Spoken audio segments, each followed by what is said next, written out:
A água pode sustentar um navio gigante, mas afundar uma pequena pedra. Por quê? A resposta está na flutuabilidade, um princípio fundamental da física que rege o equilíbrio entre força e densidade. Neste vídeo, vamos explorar como os objetos interagem com os líquidos, o papel da densidade na flutuação e os conceitos que explicam por que algumas coisas boiam enquanto outras afundam. Prepare-se para descobrir a ciência por trás desse fenômeno essencial para a navegação, engenharia e até mesmo nosso dia a dia. Por que algumas coisas flutuam e outras não?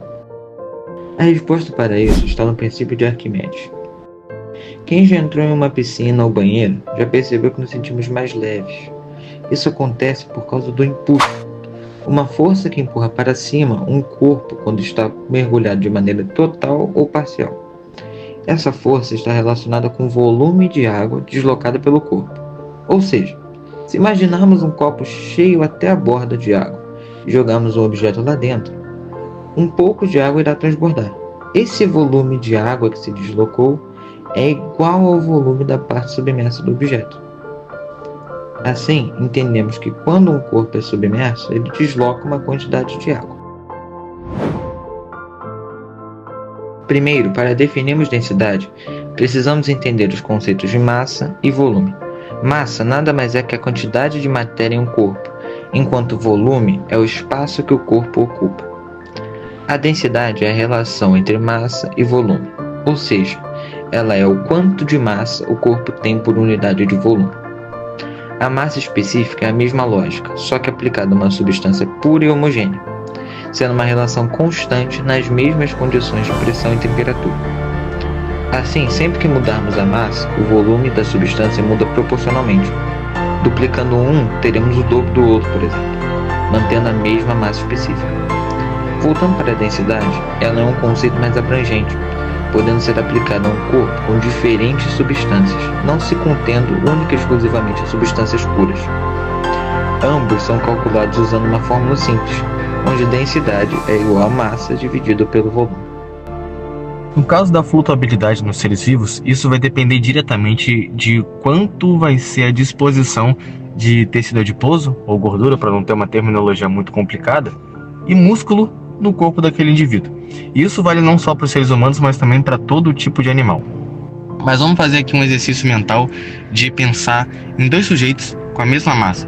Porém, o primeiro sujeito tem, por exemplo, 150 kg de pura massa muscular e o segundo é 150 kg com uma gordura mais elevada. Seguindo essa lógica, o músculo ele tem uma densidade muito menor que a densidade da gordura. Então, o músculo ele concentra mais massa por unidade de volume, tornando ele mais denso e acabando que esse primeiro sujeito tem uma tendência a afundar quando, por exemplo, imerso na água, enquanto o segundo sujeito ele tende a flutuar quando mergulhado na água, porque a gordura ela dispersa mais massa e tem um volume maior quando colocado ali a massa específica do sujeito, dando a ele uma densidade específica menor, na verdade, que o do primeiro sujeito.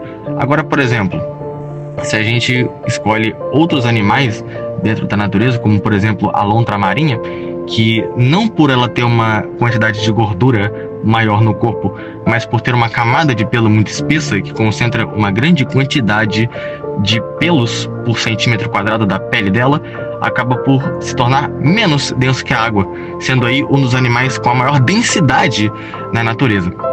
O que facilita, por exemplo, com que ela afunde mais rapidamente na água e consiga aí sobreviver nas mais diversas situações a qual ela se insere no seu habitat natural.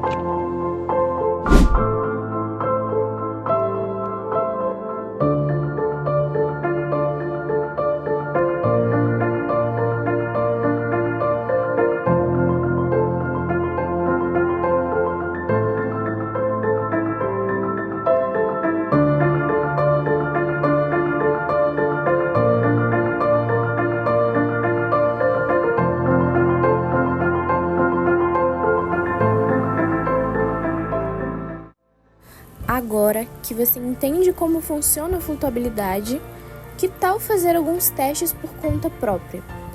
Pegue objetos de diferentes materiais e tente prever se vão flutuar ou afundar. A ciência está ao seu redor.